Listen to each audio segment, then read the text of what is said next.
The MacBook Air has been Apple's golden child for years now. It's thin, it's light, and it's powerful enough to handle everything from late-night Netflix binges to your totally productive deep dives into YouTube rabbit holes. But with the new M4 chip, is it still the king of Apple's laptop lineup? Or is Apple just slapping a fresh coat of paint on an already great machine and calling it a day? Let's find out. The classic MacBook Air formula and why it works. If it ain't broke, don't fix it, right? Well, Apple seems to agree because the M4 MacBook Air sticks to the same ultra-thin, minimalist design that we've come to love. It's still got the sleek aluminum build, the iconic wedge shape, and that magical blend of portability and power. Oh, and it comes in a new color, sky blue. What does sky blue look like? Well, in some lighting it's light blue, in others it's silver. So it's basically a mood ring for your laptop. But hey, at least it's a change from the usual space gray and silver options. M4, the chip that makes things slightly faster. Now let's talk performance. Apple's M series chips have been a game changer, and the M4 is no different. It's faster, more efficient, and optimized for AI tasks, which means Siri might actually answer your questions correctly this time. But if you're coming from an M2 or M3 MacBook Air, will you notice a difference? Probably not. If you're editing videos, running machine learning models, or using AI-enhanced apps, sure, you might see some performance gains. But for the average user, emails, browsing, the occasional Zoom call, you won't exactly feel like you just upgraded to a spaceship. Size matters. 13-inch versus 15-inch Apple gives you two options, the classic 13-inch and the roomier 15-inch. Here's the deal. If you're always on the go, the 13-inch is your best friend. It's lighter, more compact, and easier to toss into a bag. But if you like having extra screen real estate, the 15-inch might be worth the slightly bigger footprint.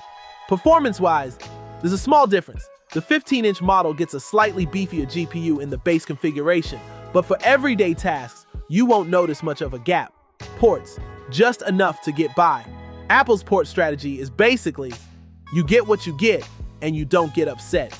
You have two Thunderbolt 4 ports, a MagSafe charging port, and a headphone jack. Yes, Apple still believes in those. Is it enough? For most people, yes. If you need more, a good USB-C hub will be your best friend. Battery life, the real MVP. One of the biggest reasons to choose a MacBook Air over a MacBook Pro is the insane battery life. Apple promises up to 18 hours of usage, and in real-world conditions, it's actually pretty close to that.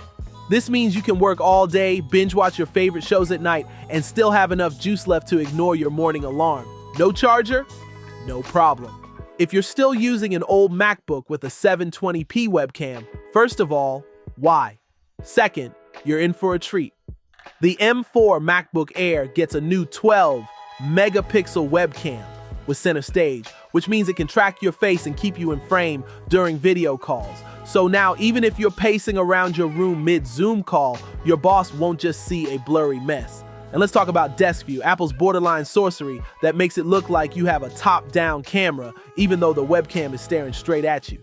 It's like having your own personal production crew, minus the Hollywood budget. Storage and RAM. Apple gives, Apple takes away. The base model comes with 256 gigabytes of storage. Is that enough? If you only use Google Docs and stream everything, maybe, but realistically, no. Go for at least 512 gigabytes if you can. RAM starts at 16 gigabytes, which is actually a big deal. More memory means smoother multitasking and better performance in AI-heavy applications. And if you really want to go all out, you can upgrade to 32 gigabytes. But for most users, 16 gigabytes is more than enough. Should you upgrade? All right, let's break it down. If you have an M1 MacBook Air, this might be a good time to upgrade. The M4 is significantly more powerful, and you get all the latest features. If you have an M2 or M3 MacBook Air, maybe sit this one out. Unless you desperately need that extra AI power, your current MacBook is still more than capable. If you're coming from a Windows laptop, welcome to the world of buttery smooth Mac OS. You're going to love it here. Final verdict, still the best, for most people. The M4 MacBook Air is exactly what we expected, an incremental upgrade to an already fantastic machine. It's still the best laptop for students, casual users, and even some professionals who don't need the raw power of a MacBook Pro. Would we have loved to see more groundbreaking features? Sure, but Apple knows its audience. This is the laptop that balances power, portability, and price perfectly. So, is the M4 MacBook Air still Apple's best laptop? Absolutely. But hey, what do you think? Are you upgrading, sticking with your current MacBook, or are you still waiting for Apple to finally add a touchscreen? Let us know in the comments.